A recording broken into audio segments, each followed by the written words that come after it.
Hello, mga Beshi Waps! So, eto na nga, mga Mars. So, ang ipapakita ko sa inyo ngayon, kung ano ba yung pinagdaanan ko doon sa aking functional capacity exam. Pinagawa sa akin ito ng employer ko, which is Town Kids, after akong interviewin. Kasi sa interview, hindi ko alam kung dahil ba doon sa nasabi ko or required talaga itong FCE sa lahat ng mga mag-work abroad. Kasi meron akong mga nakasabay doon na mga talagang yung Angelus na yon ay doon nagpapamedical yung mga mag-work abroad. So yun, dahil tinanong ako ng employer ko kung meron akong physical problem, mga health problems, gano'n. Ang nabanggit ko lang is meron akong mild scoliosis, which is nakikita yan every time magpapa-x-ray ako. Kaya binanggit ko na kasi baka pag nakita sa x-ray ko, makita nilang may mild scoliosis ako, mabuti nang dineclare ko na agad. So, after ko yun mabanggit, tinanong ako nung employer kung nahihirapan daw ba ako magbuhat, may masakit daw ba sa akin. Sabi ko wala naman po, as in wala akong nararamdamang pain sa scoliosis ko. Maliban lang sa nangangalay kapag mahabang oras na nakaupo at saka nakatayo. Yun lang. Pero magbuhat, okay naman. So, sabi niya, i-require daw niya ako mag-take ng functional capacity exam. So, yon, nagpa-schedule ako doon sa Angelus. And then, nagpunta ako doon morning. May mga iba pang mga test like ECG, vital signs, alam ko may urinalysis din Basta yung normal na medical, plus itong functional capacity exam. Nagre-research ako bago ako pumunta doon. Ano ba yung FCE? So, naghahanap ako ng mga nag-vlog. Wala akong makita kung ano ba yung gagawin doon. So, hindi talaga ako nakapag-ready at all doon sa FCE kung ano bang dapat kong paghandaan. So, ito, marami nagtatanong sa akin kung ano ba yung mga ginawa ko doon. Ang hirap lang i-explain kasi sa message, kasi nag-text sila sa akin. Hindi ko ma-explain sa message, kaya gagawin ko na lang sa video para mapakita ko yung mga ginawa sa akin. Ayan. So, maganda na bago kayo mag-FCE, mapanood nyo to para at least may time kayo mag-ready, mahanda nyo yung physical strength nyo. Kasi kailangan talaga ng strength, lakas ng katawan para dito sa exam na to. So, ito, papakita ko. Yan. So, January 3 pa siya, 2025. Yan, ang aking exam. Okay. So, isa-isahin natin.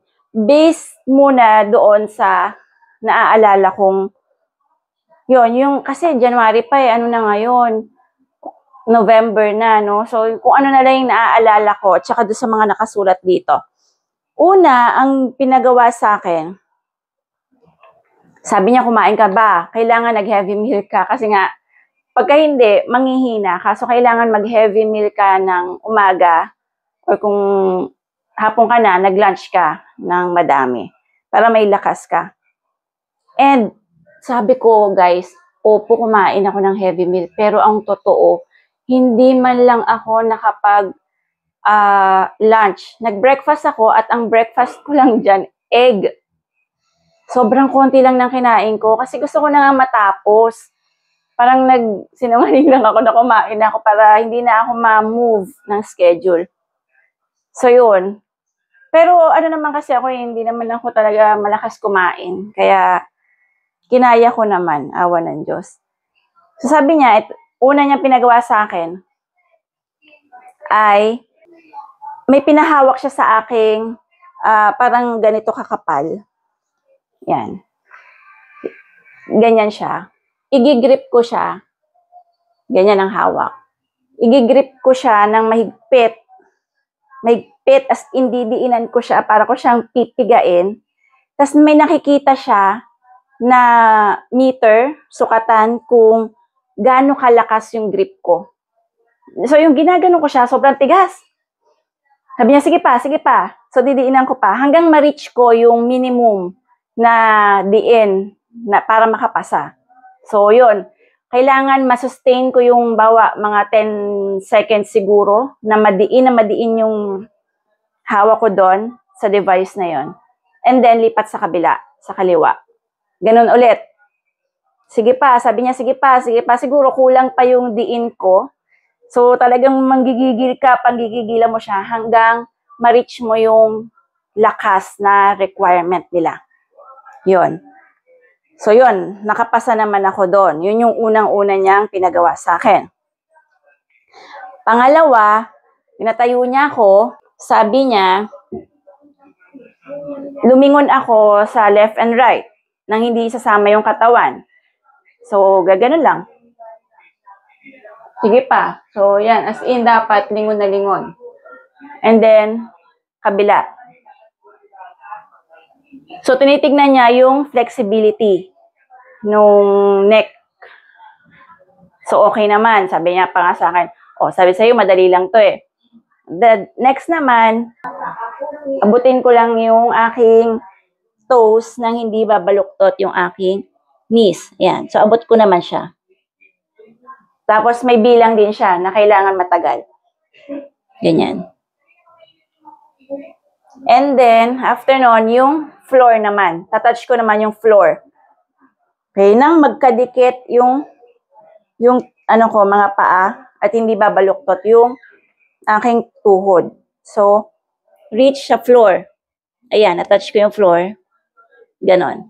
So, sabi niya, okay, pasado naman ako doon. Kasi talaga yung iba hirap din naman doon. So, flexibility daw yung chine-check doon. Next, yung abutin ko daw yung, ayan, yung kamay ko sa likod. Yan. Pati yung kabila. Yan. So, nagawa ko naman. So, nakapasa din ako doon. At check niya doon pa rin ay yung flexibility ng katawan. And then, next na pinagawa sa akin is yung, ano na, yung pagbubuhat naman ng overhead. So, meron siyang dumbbell na mabigat. So, bilog siyang ganyan, na may hawakan. Parang ganito itsura. Ayan. Parang ganitong dumbbell, di ba, yung bilog, tapos may hawakan dito sa, yon, yung hawak mo nasa taas, pag ganyan. Wala akong ganun. Para siyang bag, di ba, na dumbbell. So, ganyan, hawak ko siya. Una dito, pag ganyan. Ilalagay, nakaganyan ako, ilalagay niya. So, ilalagay niya dyan. Kunyari, na dumbbell yan. So, ginanyan niya, tapos ipapaangat niya sa akin yung kamay ko. Nang may mabigat ditong dumbbell, ha? Yung dito, sobrang hirap na hirap akong iangat. Sobrang hirap. Merong weight na hindi ko kinaya kasi una magaan lang. Hanggang pabigat ng pabigat. Yung huli, hindi ko na talaga siya maiangat. Hindi ko siya maitodo. Meron din dito sa likod. So, ganyan naman. Nakaganyan. Tapos, iaangat kong ganon. Pabigat din siya ng pabigat. So, yung pinakamabigat, hindi ko na rin yun kinaya. And then, kabila. Pag ganyan. Tsaka, pag ganon. Ganyan. Kaganyan, diretso. Tapos pag ganon. So, mabigat talaga yung pinabubuhat nila. Ayan. So, ninote niya lang dito. Ayan, o. Ninote niya kung ilan lang yung kinaya kong bigat. Yun. And then, merong parang ganitong box. Parang ganito kalaking box siya. Tapos, may butas dito sa box to, imagine yung box siya. May butas dito, dun ko siya hahawakan. Nakalapag siyang ganyan. And then, sabi niya, pag magbubuhat ako, dapat hindi babaluktot yung likod ko. Yung knees ko lang yung titiklop. Kailangan maipasa ko siya dahil delikado daw sa likod pag bumaluktot yung likod ko. So, ganyan siya. Baluktot yung paa, diretso yung likod, tapos buhat, ganyan. Mabigat yung papabuhat na box, sobrang bigat niya. Ang problema daw sa akin, pag nagbuhat ako, dahil nga sobrang bigat niya, umaangat itong puwet ko. Ayaw niya yun. Ayaw niya, gaganon yung puwet ko. Ang gusto niya, diretsong tayong ganon. No, ganon. Kaso sa sobrang bigat, kailangan ko yung tulong ng puwet. Parang ginaganon ko siya. Nakailang ulit ako doon. Doon ako parang na-exhaust. Kasi nga, ang bigat niya, tas paulit-ulit para makuha ko yung tamang technique ng pagbubuhat. Kasi marami nga daw nagkakaroon ng problema sa likod dahil sa maling way ng pagbuhat. Yun. So, nagawa ko rin naman siya eventually, pero paulit-ulit. Ganyan ka, bubuka ka. Tapos, imaginein mo daw, merong pader sa harap mo, hindi tatama dapat yung mukha mo, diretso ka lang bababa. Ganyan. Tapos buhat na mabigat. Mabigat talaga siya. Ito, magaan lang to eh. Tapos ibabalik mo rin siya ng ganon, diretso. Yun. Doon ako nagtagal. Sobrang hirap na hirap akong iangat yung legs ko nang hindi umaangat yung sa may puwetan ko. Yun. So, after nun, ano na siya, pinagsasabihan na niya ako, sabi niya sa akin, meron pa daw mga 50 plus na kayang-kaya naman daw yun gawin. Ako daw, 30s pa lang, nahihirapan na. Sabi niya, kasi meron na daw tayong mga case na mga kababayan nating nurse na pinapauwi, dinedeport kasi nga daw, hindi raw kayang magbuhat. Requirements daw yon na kaya mo pang magbuhat. Ganyan. So, yun. Tapos pala nun, nung pinabuhat na niya sa akin, pabigat din ng pabigat. Yun yung pinakamabigat na. Nung nabuhat ko na siya ng ganyan, pinalakad niya ako sa hallway ng dala-dala ko yon. So, lakad, tapos ikot. Ang bigat nun, dala-dala kong ganyan. Lumabas kami dun sa room, umikot kami, tapos bumalik ulit kami sa room. Tapos baba ulit na ganon. Yan, ganon. Ayan. So, sobrang sakit nun sa hita. Nakakahingal talaga siya. Yun. After nun, yung balance na. So, iyan, at nahirapan din ako dito sa balancing na to. Ang pinagawa niya sa akin, nakatayo. Tapos, itataas ko raw yung isa kong paa. Kita na yung paa ko.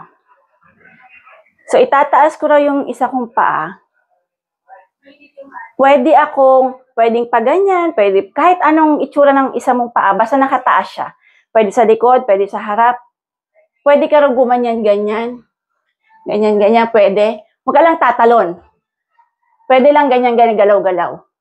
Tapos, itataas ko daw yung dalawa kong kamay. Ganyan. Tapos taas. Tapos, saka ka pumikit. Pag pikit mo, doon siya mag-i-start magbilang. Ang bilang niya ay parang 30 seconds. Walang, pero matagal siya at ang hirap niya. Try natin ng 30 seconds, guys. Try nyo akong sabayan. Ganyan, di ba? Tapos pikit. Tapos taas. Ayan. Pag pikit ko, gumagalaw-galaw na agad yung isa kong paa. Tapos, sabi niya, nire-relax niya ako. Sabi niya, relax. Isipin mo, lumilipad ka lang. Sige, lipad. Ganyan. Ayan. So, sobrang hirap niya talagang gaganyan-ganyan na ako. As in, ganyan-ganyan. Sabi niya, tiis pa. Ayan, okay lang gumaganyan-ganyan. Basta nakapikit ka daw, huwag kang didilat. Huwag may bababa yung isa mong paa. Ayan, hanggang sabihin niyang okay na. Okay? Ganon siya. Sobrang hirap niya. Ganon. Next naman, kabila. So, nakailang try ako nun. Sobrang, siguro mga 5 times akong nag-try. Kasi pag ganyan na, nagaganyan ko, nalalaglag ko isang pa, ulit-ulit yon. Hanggang sa nagawa ko siya, natapos ko yung time. Kabila naman. Yan. Gano'n naman. Nakapikit. So, hindi pwedeng dumilat, hindi pwedeng ibaba yung isang paa at hindi ka pwedeng tumalon. Pwedeng gumalaw-galaw lang yung paa mo, pero wag mo itatalon. Ganyan. So, sobrang hirap ito. Akala ko sobrang dali lang niya. Pero pagka pinikit ko na yung mata ko, ang hirap na mag-balance.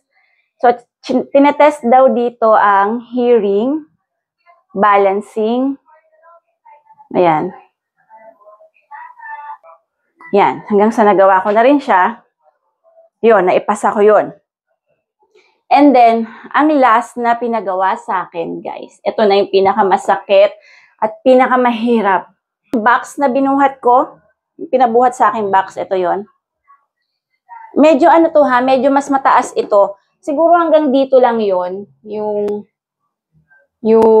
box nila. Medyo mataas to ha. Pero ito na lang gagamitin ko for example lang naman. 3 minutes ba? Parang 3 minutes na akyat baba ako, walang tigil. Ang titignan naman niya doon daw ay yung lakas ng puso. Kasi check niya yung heart rate after ko siyang gawin.